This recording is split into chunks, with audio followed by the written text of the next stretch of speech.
লেখিকা সুচরিতা ধরের সুবর্ণলতার সাতকাহন। বড় কর্তা মশাইয়ের ছোট ছেলের বিয়ে বলে কথা। নে নে যমুনে, গতটা নাড়িয়ে কাজ কর। এই তো মাসি, করছি। যমুনা রাজি মুখুজ্জে বাড়িতে কাজের প্রথম দিন। সে তার মাসির সাথে এসেছে এই বাড়িতে। বড় কর্তা মশাইয়ের ছোট ছেলের বিয়ে, কাজকর্মের জন্য অনেক লোক দরকার। বাপমা মরা মেয়ে যমুনা মাসির কাছেই মানুষ। মাসি তার ভালোই, দুবেলা ভরপেট খেতে দিই তাকে। তবে মেশো, ওরে ও চাপা, তোর বুনঝির যে গতর নড়েই না। কাজ বাজ না করলে বসিয়ে খাওয়াতে পারবো না বাপু। গিন্নিমা এসে বেশ কড়া করে বলে যায় চাপাকে। যমুনা ভয়ে তাড়াতাড়ি কাজ সারতে থাকে। মাসি, বে তো এখনো কত দেরি, এখন থেকে এত হইচই কেন? এসব জমিদার বাড়ির ব্যাপার স্যাপার বুঝলি, অত পেশো করিস নে তো, কাজ কর। মাসি, ও মাসি, আবার কি হলো? যার বেশে কই মাসি, কথা শোনো মুখ পুরির। ওরে কেউ শুনলে আমার তো কাজ থাকবে নে। 10 পেরিয়ে 11 হলি, কথার কোনো সিরি সেটা নেই গা। আমি বিয়ে করব না মা, তুমি বাবাকে বোঝাও।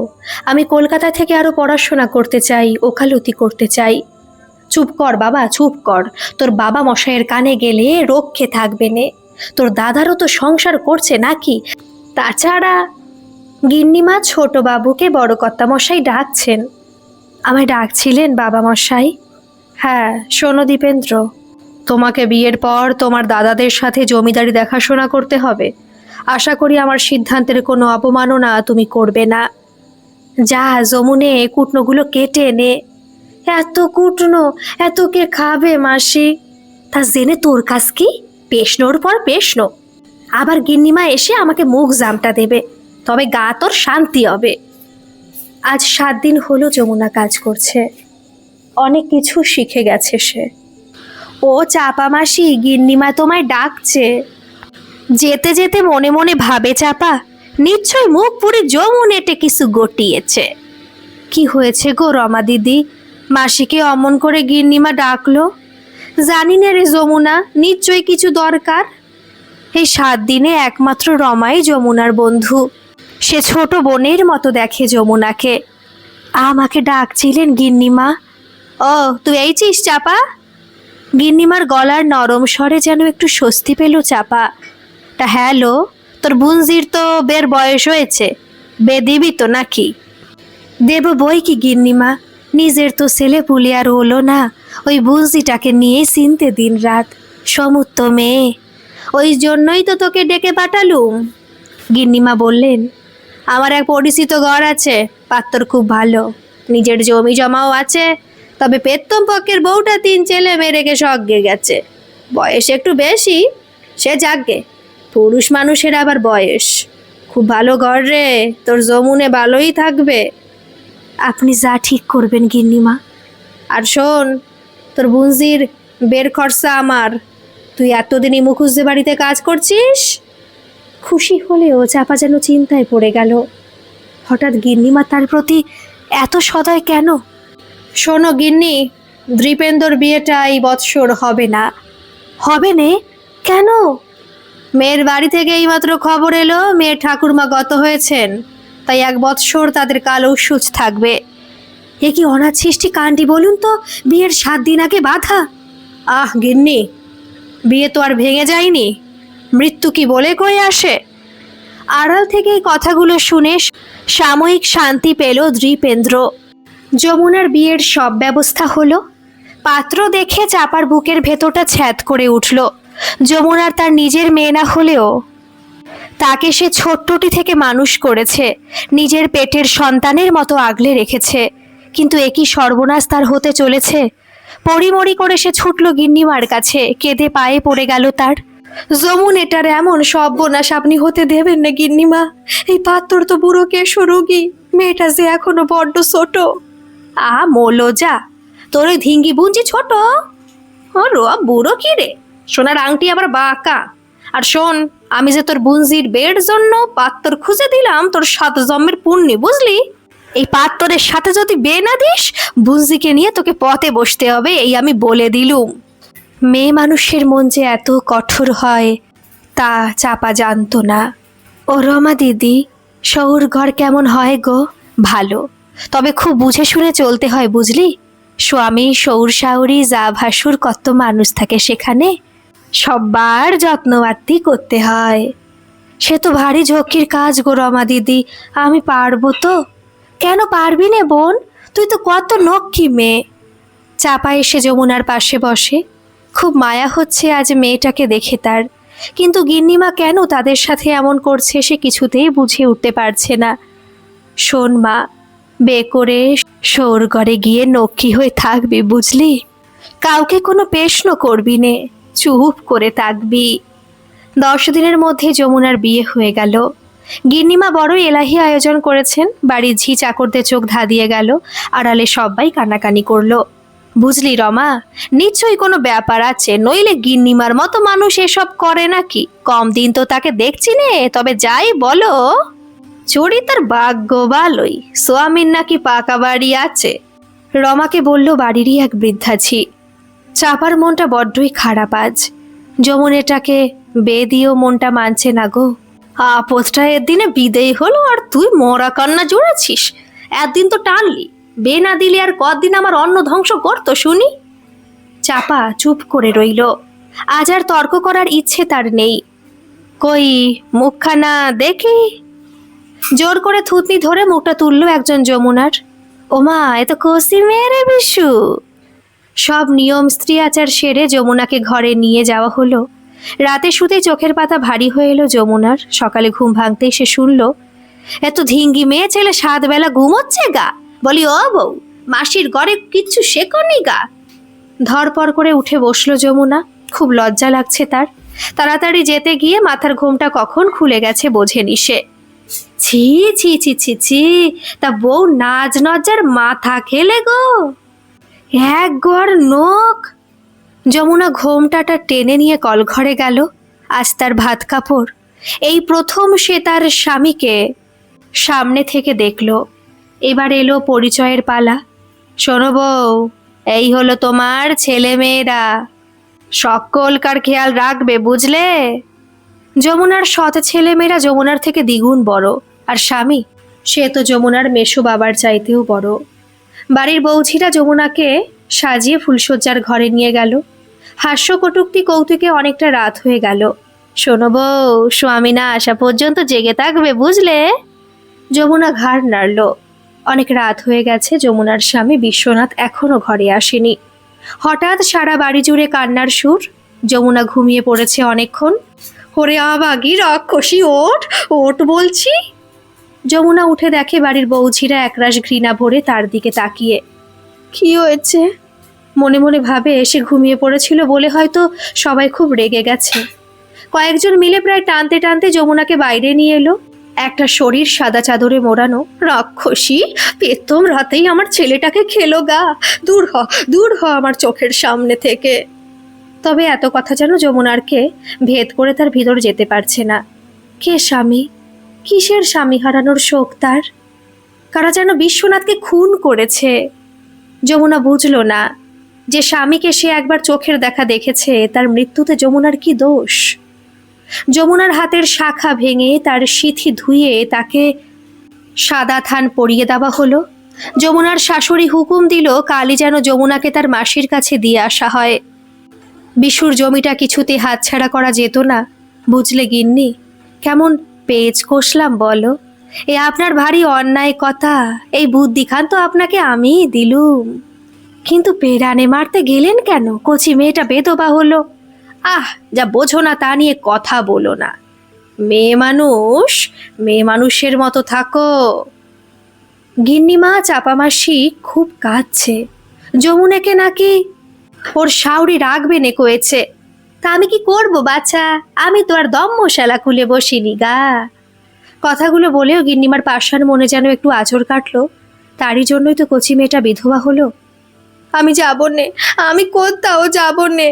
যাবি নে রাক্ষসী, জন্মের পর বাপ মাকে আর এখন পেট তোমরাতেই আমার ছেলেটাকে খেলি, এক্ষুনি বেরিয়ে যা। যমুনার শাশুড়ি এক প্রকার জোর করে যমুনারকে বার করে দিল। চাপা গিয়ে নিয়ে এলো যমুনাকে। আমার কি দোষ মাসি? তোরই তো দোষ, অনক্ষী একটা। যমুনাকে দুষতে দুষতে বুকের মধ্যে চেপে ধরে কাঁদতে লাগলো চাপা। এইভাবে কিছুদিন কেটে গেল। চাপা জমিদার বাড়িতে কাজে যায়, যমুনার বাড়িতেই থাকে। প্রশ্নের পর প্রশ্ন করা যমুনা যেন একেবারেই চুপ হয়ে গেছে। এক ঝটকায় যেন অনেকটা বড় আর পরিণত হয়ে গেছে সে। দেখছিস রমা, কি দুর্যোগ লাগলো, মেয়েটা একাই আছে। হ্যাঁ পিসি, অনেক রাতও হলো, তুমি বাড়ি যাও, এদিকটা আমি সামলে নেবক্ষণ। কিছু চিন্তে করো নে, গিন্নিমা কিচ্ছু টের পাবে নে। তুই যখন বলছিস তবে যাই আমি। কিরে যমুনে, কুপি কান ধরাসনি কেন? আমাকে ছেড়ে দাও বলছি মাসি গো। চাপা ঘরে ঢুকে দেখলো তার স্বামী যমুনার শরীর ছিঁড়ে খাওয়ার চেষ্টা করছে। যমুনার শরীরে এক টুকরো কাপড়ও সে রাখেনি। ওইটুকু কচি মেয়েটা কই মাছের মতো ছটফট করছে। তার স্বামীকে কোনো রকমে সরিয়ে যমুনার গায়ে কাপড়খানা জড়িয়ে বের করে নিয়ে এলো। শোন রে, কাউকে বললে দুটোকে জ্যান্ত পুঁতে দেবো বুঝলি। মানুষরূপী পশু তার দিকে তাকিয়ে ভয় নেই, ঘেন্না হলো চাপার। তোমার মতো মানুষের আমার ঘেন্না করে, কি কম ছিল আমার যে কচি মেয়েটার সর্বনাশ করলে? চুপ কর, আজ অব্দি তো এক বেটা দিতে পারলি নে, আবার বড় বড় কথা। সারা রাত যমুনাকে বুকে জড়িয়ে উঠোনে বসে থাকলো চাপা, ভোর হওয়ার অপেক্ষায়। ভোর হতেই চাপা যমুনাকে নিয়ে জমিদার বাড়ি গিয়ে গিন্নিমার পায়ে পড়ে গেল। একটু ঠাঁই দিন গিন্নিমা, মেয়েটা যে বড়ই অভাগী, এই বাড়ির এক করে পড়ে থাকবে। যমুনাকে দেখে যেন একটু মায়াই হলো গিন্নিমার। মেয়েটাকে ঠাঁই দিয়ে যদি একটু হলেও প্রায়শ্চিত্ত হয় তার, ঠিক আছে, তবে তাকে বেদবাদের সাথেই থাকতে হবে, খবরদার যেন সদবাদের হেসেলে না আসে। তাই হবে গিন্নিমা। তারপর থেকে জমিদার বাড়ির বিধবাদের সাথে ঠাঁই হলো যমুনার, শুরু হলো নতুন জীবন। ভোরবেলায় উঠে স্নান সেরে নিত্য পুজো, একবেলা নিরামিষ খাবার, সন্ধ্যাতে আবার স্নান সেরে পুজো। কৈশোরের এই তার জীবনের সব রং যেন চলে গেছে। বাড়ি থেকে এভাবে যাস নে ছোট খোকা, একবারটি আমার কথা শোন। আমাকে আটকিও না মা, যেতে দাও। দৃপেন্দ্র দৃঢ় কণ্ঠে কথাগুলো বলে ঘর থেকে বেরিয়ে গেল। না, আর তার ভালো লাগছে না এই জীবন। সে চায় না বিয়ে করতে, চায় না জমিদারি দেখাশোনা করতে। কেন তাকে জোর করছেন বাবা মশাই? কি হবে? বিয়ে হলেও তো সে সংসার করবে না। মন খারাপ থাকলে দৃপেন্দ্র নদীর ধারে একটা বুড়ো বাবলা গাছের নিচে বসে থাকে। সেদিনও তার ব্যতিক্রম হলো না, সে বাবলা গাছের নিচে গিয়ে বসলো। সাধারণত জমিদার বাড়ির ছেলেরা এখানে আসে না, তবে দৃপেন্দ্র একটু অন্যরকম। সে ছোটবেলা থেকে জমিদার বাড়ির স্বভাব বিরুদ্ধ। সন্ধে নেমে এসেছে, আজ যেন উঠে যেতে কিছুতেই মন চাইছে না দৃপেন্দ্রর। সে সারাটা রাত এখানে বসে কাটাতে চায়। সে এক মনে বসে নদীর জলের দিকে তাকিয়েছিল। একি, কে ঝাঁপ দিল জলে? দৃপেন্দ্র জলে ঝাঁপ দিয়ে খোঁজার চেষ্টা করলো। আপনি আপনি জলে ঝাঁপ দিলেন? হ্যাঁ মলো, যা, জলে ঝাঁপ দেবো কেন? আমি তো নাইতে এইছিলুম। এই ভোর সন্ধ্যেতে স্নানে? তোকে মাঝরাতে আসবো নাকি নাইতে? দৃপেন্দ্র অপ্রস্তুত হয়ে পাড়ে উঠে এলো।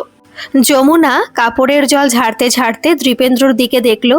একবার তাকিয়ে সে রাগে ফুঁসতে লাগলো। দৃপেন্দ্র মুগ্ধ হয়ে তাকিয়েছিল সাদা শাড়ি পরা যমুনার দিকে, যেন কালো আকাশের মাঝে উজ্জ্বল চাঁদ।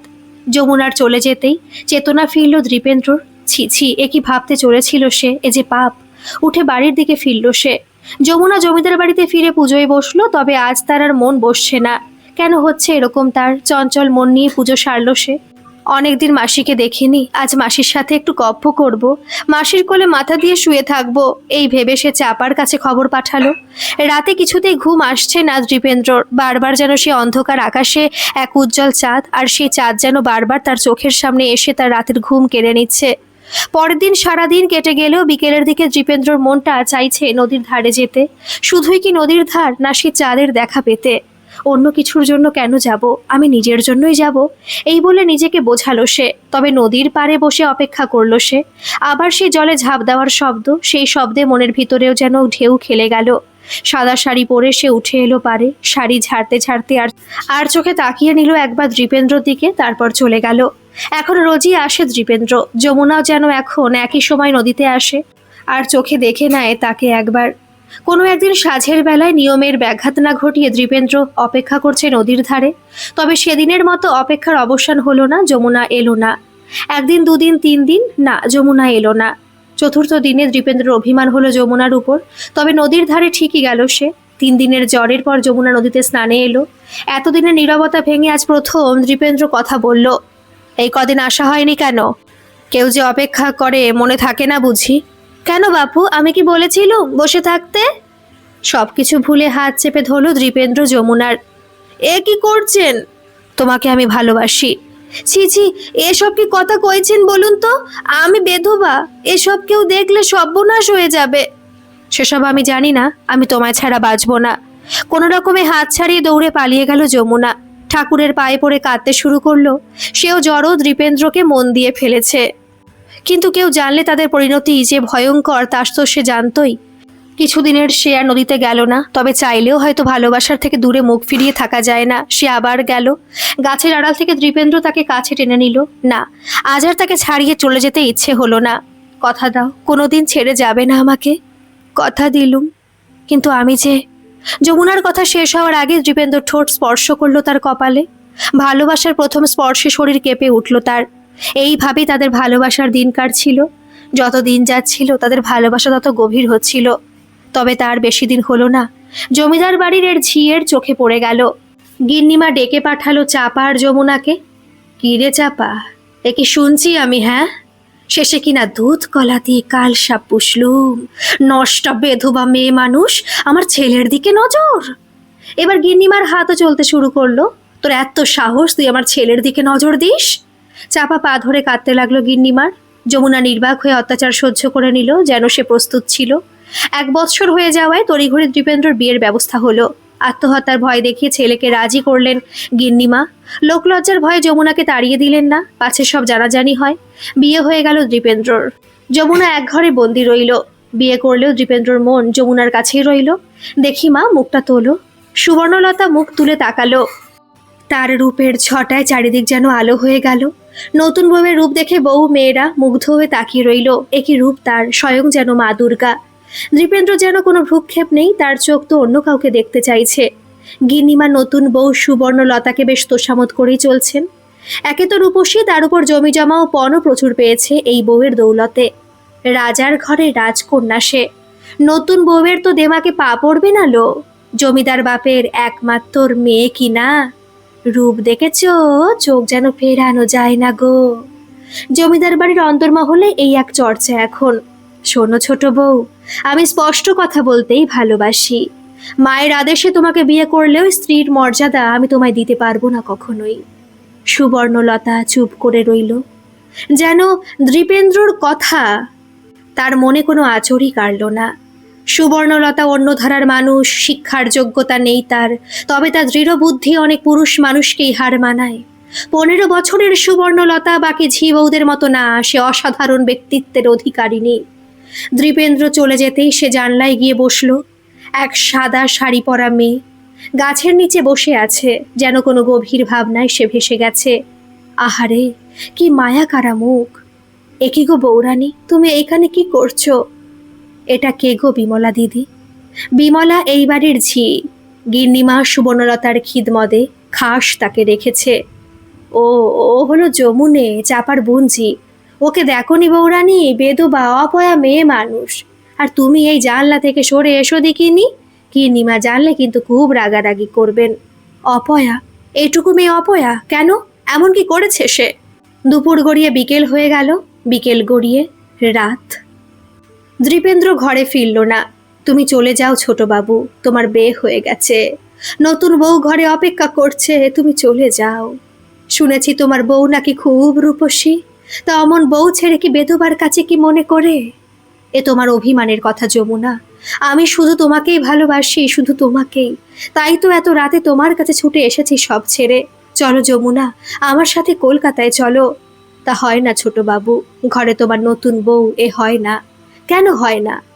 তবে কথা দাও, রোজ এই সময় এখানেই আসবে। কি হলো, কথা দাও। আসবো, এখন আসছি। বৌরানী, ও বৌরানী, বলছি সূর্যি তো মাঝ আকাশে যেতে চললো, উঠবে কখন শুনি? কি হয়েছে? শিগগির চান সেরে নিচে এসো দেখিনি, গিন্নিমা ডাকছেন। এসো এসো ছোট বৌমা, বসো। ছোট খোকা রাতে ঘরে আসেনি শুনলুম। এখন থেকে স্বামীকে আঁচলে বেঁধে রাখো বুঝলে, নইলে হাত কামড়াতে হবে। সুবর্ণলতা কোনো উত্তর না দিয়ে ঘরে চলে এলো। বছর 3 পর সুবর্ণলতা এখন পোক্ত ঘরণী, জমিদার গিন্নি সব ব্যাপারে ছোট বৌমাকে চোখ বন্ধ করে ভরসা করতে পারে। বাড়ির সব ছোট ছেলের মেয়ের সোনা মা সে। পূর্ণ যুবতী সুবর্ণলতা, কাঁচা সোনার মতো রূপ তার, তা নিয়ে বাড়ির বাকি বউদের ঈর্ষার শেষ নেই। নৃপেন্দ্র ফিরেও তাকায় না তার দিকে। সুবর্ণলতার যেন আরো কঠোর, স্বামীর প্রতি কোনো কর্তব্যে ত্রুটি রাখেনি, সেও যেন কোনো স্ত্রী ভিক্ষা চায় না তার স্বামীর থেকে। 3 বছর সে শুধু কর্তব্য করে চলেছে অক্লান্তভাবে। ছোট বউটা কি বাজা না কি গো? আমলো যা, বাজা হবে কেন গা? বাজা নয় তো কি, 3 বছর কোনো ছেলেপুলে হলো নে, বয়সেরও তো কোনো গাছ পাতর নেই। রূপ দেখে তো গিন্নিমা ধাড়ি মেয়েকে বউ করে এনেছিল, এখন বুঝুক টেলা। অমন বলিস নে গা, অমন দুর্গা ফিতিমের মতো রূপ, তা সে রূপ দিয়ে কি হলো? স্বামী তো ফিরেও চায় না, সবাই জানে। মুখ তুলে চাও ঠাউর, ছোট খোকার ঘরে নাতির মুখ দেখাও। ওই বেদমামাগির জন্য অমন নক্কি প্রতিমের মতো বউকে অবহেলা করে ছোট খোকা। তাকে সুবুদ্ধি দাও, ওই বেদবার মরণ দাও ঠাউর, মরণ দাও, মরণ দাও। এখন আর চাপা নেই নৃপেন্দ্র যমুনার সম্পর্ক, কানাঘুষে চলতেই থাকে। বাড়ির ছোট ছেলের বৈরাগী হওয়ার ভয়ে জমিদার বাবু যমুনার কোনো ক্ষতি করেনি। ছোট খোকার প্রতি যে তিনি দুর্বল কিছুটা হলেও তা সকলেই জানে। তুমি এইছো ছোট বাবু? হ্যাঁ যমুনা, আমি এসেছি। গভীর রাতে দুটোর মনের সাথেই দুটো শরীরও মিলিত হয়েছিল সেদিন। আকাশের চাঁদ তারা ছাড়া আর ও একজন, ওদের মিলনের সাক্ষী ছিল একজন। ছোট বৌমা কিছু বলছিলেন মা? হ্যাঁ মা, বসো। বলুন। আমাদের বয়স হচ্ছে, কতদিনই বা আছি বলো? ছোট খোকার ঘরে নাতির মুখ দেখে নিশ্চিন্তে স্বর্গে যাব। এত বছর তো হলো বাচ্চা, তা তোমার কি কোনো সমস্যাই আছে? লজ্জায় অপমানে সুবর্ণলতার মাথা নিচু হয়ে গেছে। যে স্বামী 3 বছরে এক শয্যায় রাত কাটায়নি, তাকে স্পর্শ পর্যন্ত করেনি, তার দিকে ফিরেও চায়নি কোনো দিন, যার জন্য আজ সে স্ত্রীর সুখ থেকে, মাতৃর সুখ থেকে বঞ্চিত, আর আজ তারই জন্য সে অসম্পূর্ণ। এতগুলো বছর, এবার আমার সাথে চলো যমুনা, আমরা সংসার করব। সংসারের লোভ দেখিও নে ছোট বাবু, আমি যে তোমার মেয়ে মানুষ, স্ত্রী নই। ছি যমুনা ছি, আমার ভালোবাসার এই দাম, তোমার মুখে এসব মানায় না। আমি যে তোমায় ভালোবাসি। আর তোমার বউ, আমি তাকে কোনোদিনও স্পর্শ করিনি যমুনা। এ কি ঠিক ছোট বাবু? যতই হোক সে তোমার স্ত্রী, তার প্রতি তোমার কর্তব্য আছে বই কি। আর তুমি, আমি কে তোমার ছোট বাবু? সেদিন গভীর রাতে রাত পাখির ডাককে সাক্ষী রেখে যমুনা নৃপেন্দ্রর মন ও শরীরের মিলন হয়েছিল, সে সাক্ষ্যই তো সুবর্ণলতাই ছিল। সে দেখেছিল তার স্বামীর বাহু বন্ধনে অন্য একজনকে। আমাকে নিয়ে চলো ছোট বাবু, এখন যেতে তো হবেই। আমি যে তোমার বেটার মা হতে চলেছি গো ছোট বাবু। মানে কি বলছো গো যমুনা? কেন গো ছোট বাবু, তুমি আমায় ভালোবাসো নে? আমাকে সময় দাও যমুনা, আমি এভাবে তোমাকে নিয়ে যেতে পারবো না। ভালোবাসার প্রথম প্রত্যাখ্যান ভেবে নিয়ে ভেঙে পড়েছিল যমুনা। শুধু বলে গেল নৃপেন্দ্র সে কলকাতা থেকে ফিরে এসে নিয়ে যাবে যমুনাকে। দীপেন্দ্রর ভালোবাসা সত্যি ছিল, সে কথা রেখেছিল। যমুনাকে নিয়ে যেতে সে ফিরেছিল, কিন্তু যমুনা কথা রাখেনি। গ্রামে ফিরে পাগলের মতো খুঁজেছিল দীপেন্দ্র যমুনাকে, না পায়নি খুঁজে তাকে। ও ছোট বৌমা, জোরে শাক বাজাও। কেঁদোনি চাপা মাসি, কেঁদোনি। কাঁদবো নে, সে ছোট্টটি থেকে বুকে আগলে বড় করলুম। এই জমিদার বাড়ি কাল হলো, আমারই দোষ লো, আমারই দোষ। কি হলো মেয়েটার বলো দেখিনি? পুড়ে মরতে হলো, কত কষ্টই না পেলো বলো দেখিনি। বারবার বলেছিল আগুনের পা দিসনে যমুনে, আগুনে পা দিসনি। বামুন হয়ে চাঁদ ধরতে যাসনি, কোনো কথা শোনেনি পোড়ামুখী। চাপা মাসি, যমুনা, যমুনা কোথায় চাপা মাসি? এ কি ছোট বাবু, তুমি এখানে কি করছো? লজ্জার মাথা খেওনি, তুমি যাও এখন। নৃপেন্দ্র দিকবিদিক শূন্য হয়ে যমুনাকে খুঁজছে, তার প্রথম ও শেষ ভালোবাসা সে। এই প্রথম চোখ ঠেলে জল বেরিয়ে আসছে সুবর্ণলতার, না দুঃখে নয়, লজ্জায়, অপমানে, তার স্ত্রীর সত্তার অপমানে। তুমি কিচ্ছু চিন্তে করো নে বৌরানী, যা হয়েছে ঠিক হয়েছে। বেধবার খুব বার বেড়েছিল। সুবর্ণলতা 3 বছরের অপমানের অবসান ঘটিয়েছিল। সুবর্ণ জানতো এই যমুনার জন্যই এতদিন সে স্বামীর ভালোবাসা পায়নি, ভালোবাসা ভিক্ষে সে করেনি। যেদিন সে জেনেছিল যমুনা তার স্বামীর সন্তান ধারণ করেছে, সেদিন তীব্র ঈর্ষা জেগে উঠেছিল তার। আয়নার সামনে দাঁড়িয়ে দেখেছিল প্রথমবার নিজেকে। ভগবান ঢেলে দিয়েছে রূপ তাকে, তবু আজ সে সবকিছু থেকে বঞ্চিত। কেমন আছো যমুনা? এ কি বৌরানী, আপনি এখানে? ভালো করে দেখলো সুবর্ণ যমুনাকে। না, আজ আর যমুনার মুখটা মায়া ভরা লাগছে না সুবর্ণর। রোগা শীর্ণ চেহারা, তবু যেন সে ভালোবাসার পরিপূর্ণ। বিমলা মাসির কাছে শুনলুম বাসর রাতেই তো আমার স্বামীর মৃত্যু হয়েছিল। ঠিকই শুনেছেন বৌরানী, আমি আসি। সুবর্ণলতা চলে গেল বেরিয়ে। সুবর্ণলতা বেরিয়ে যেতেই দাউ দাউ করে জ্বলে উঠল যমুনার কুটির। কুটিরের ভিতরেই পুড়ে ছাই হয়ে গেল যমুনা আর তার ভূমিষ্ঠ না হওয়া সন্তান। গিন্নিমার কানে কথা যাওয়ার পর এই কুটিরে জায়গা হয়েছিল যমুনার। একবার শুধু পেছনে ঘুরে দেখল সুবর্ণলতা, সে পেরেছে সে তার অপমানের শোধ নিতে। দীপেন্দ্র ঘরে ফিরল ক্লান্ত অবসন্ন। এভাবে ছেড়ে চলে গেল তাকে।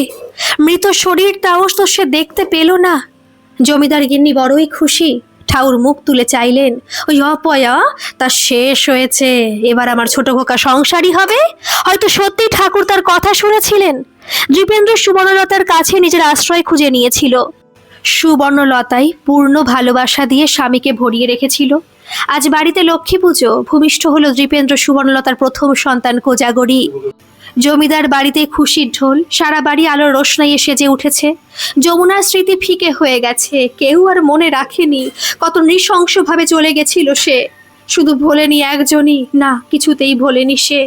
নিজের সুখ খুঁজতে সে একদিন শেষ করে দিয়েছিল দুটো প্রাণ। দীপেন্দ্র কষ্ট পায়, তবে কোজাগরীর মুখ দেখে সে সব ভুলে যায়। রোজ রোজ কিছু যেন শুনতে পায় সুবর্ণ, রাতের পর রাত ঘুমায় না সে কেন? সে তো এখন সম্পূর্ণ স্বামী সন্তান নিয়ে, তাহলে কি? তাকে শুধু দুজনই দেখতে পায়, গিন্নিমা ও সুবর্ণলতা। তারা দুজনেই তো তাকে শেষ করে দিয়েছিল। হ্যাঁ, গিন্নিমা শেষ করেছিল তার মেয়ে বেলা, আর সুবর্ণলতা সে তো তার বাকি জীবনটাই শেষ করে দিল। তবে এবার কারোর উপরে যমুনার রাগ নেই, তার রাগ অভিমান সবটাই একজনের উপর, তার ভালোবাসার মানুষ দীপেন্দ্র। কিন্তু সে দেখা দেয় না তাকে। কেন দেখা দেবে? সে কি সঠিক মর্যাদা দিয়েছে তাকে? কোজাগরী দীপেন্দ্র সুবর্ণলতার একমাত্র মেয়ে, খুব আদরের, জমিদার বাড়ির সব থেকে ছোট সদস্য, সকলের নয়নের মণি। তবে ভয়ে ভয়ে থাকে সুবর্ণলতা, সে কোজাগরীর কোনো ক্ষতি যেন না করে। মনে মনে স্বীকার না করলে সুবর্ণলতা জানে সে পাপ করেছে, শেষ করেছে একটা নয় দুটো জীবন। সকাল থেকে জমিদার বাড়িতে হুলস্থুল কাণ্ড। কি হলো বলো দিকির চাপামাসি? দেখলে যে গা শিউরে উঠছে। সবই কপাল বুঝলি রমা, আমার যমুনের জীবনটাও তো এই গিন্নিমাই ঠাউর শোধ নিয়েছে। জমিদার গিন্নির ধর থেকে আলাদা হওয়ার শরীরটা তারই ঘরে পড়েছিল। সুবর্ণলতা চুপ করে পাথরের মতো দাঁড়িয়ে রইল। এবার কি তাহলে তার পালা? কোজাগরীকে সারাক্ষণ চোখে চোখে রাখে সুবর্ণলতা। না, সে তার কোনো ক্ষতি হতে দেবে নে। সেই নদীর ধারে জানালায় এসে দাঁড়ায় সুবর্ণ, যেখান থেকে প্রথমবার যমুনাকে দেখেছিল সে কি অন্যায় করলো? কিন্তু সে কেন অন্যায় করতে যাবে? নিজের স্বামীকে সে কেন ভাগ করে নেবে অন্য কারোর সাথে? আর যমুনা, তার কি দোষ? ভালোবেসেছিল বলে। নিজের বিবেকের সাথে কথা বলে সুবর্ণলতা, সে তো অন্যায় করেনি। এত বছর সে তো শুধু সংসারের কথা, স্বামীর কথাই ভেবেছে। আমার কথা ভাবছেন বৌরানী? কে কে কে কে কে ওখানে? আমি গো বৌরানী, আপনাদের দাসী যমুনা। যমুনা? কিন্তু তুমি তো মরে গেছি, তাই তো?